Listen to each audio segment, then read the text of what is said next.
అందరికీ నమస్కారం అండి. బాచీరావు భక్తి స్కూల్కి వెల్కమ్ అండి. ఈరోజు పూజా విధానము అనే చాప్టర్లో పూజకు కావాల్సినటువంటి వస్తువులు ఏంటి, ఏ వస్తువులతో మనం పూజ చేయాలి, బేసిక్గా తెలియని వారందరికీ కూడా తెలుసుకోవడం కోసం అని చెప్పి, పూజకి నిత్య పూజ చేసుకోవాలనుకున్నట్లయితే చేసుకునేటటువంటి వారికి కావాల్సినది ఏంటంటే ఒక ఉద్ధరిణి, ఒక చిన్న గ్లాసు, అది రాగి కానీ ఇత్తడి కానీ లేదంటే స్టీల్ కూడా పెట్టుకోలేనటువంటి వారు.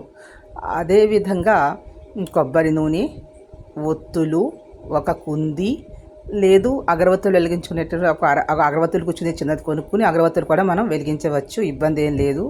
అదేవిధంగా పువ్వులు లేకపోయినట్లయితే అక్షింతలు, దానికి సంబంధించి బియ్యము, పసుపు, కొద్దిగా ఆవు నెయ్యి లేదంటే మామూలుగానే కూడా కలుపుకోవచ్చు. అదేవిధంగా ఒక పీట లేదంటే ఒక చిన్న వస్త్రం కానీ వేసుకుని కింద కూర్చోడం, నేల మీద కూర్చోకూడదు. అదేవిధంగా మనకి వీలు ఉన్నట్లయితే కొంచెం పెద్ద పెద్ద పీటలు లభిస్తాయి, అవి కూడా వాడుకోవచ్చు. లేదంటే కనీసం గుడ్డైనా వేసుకోవాలి. బెల్లము, నైవేద్యానికి పట్టుకే బెల్లము, లేదు అంటే మనకి పాలు, అది లభించకపోయినట్లయితే నీళ్ళైనా సమర్పించవచ్చు. కావాలి భక్తి మాత్రం ప్రధానమైనటువంటి దేవుని యొక్క చిత్రపటం కానీ విగ్రహాన్ని కానీ పెట్టుకొని పూజ చేయాలి.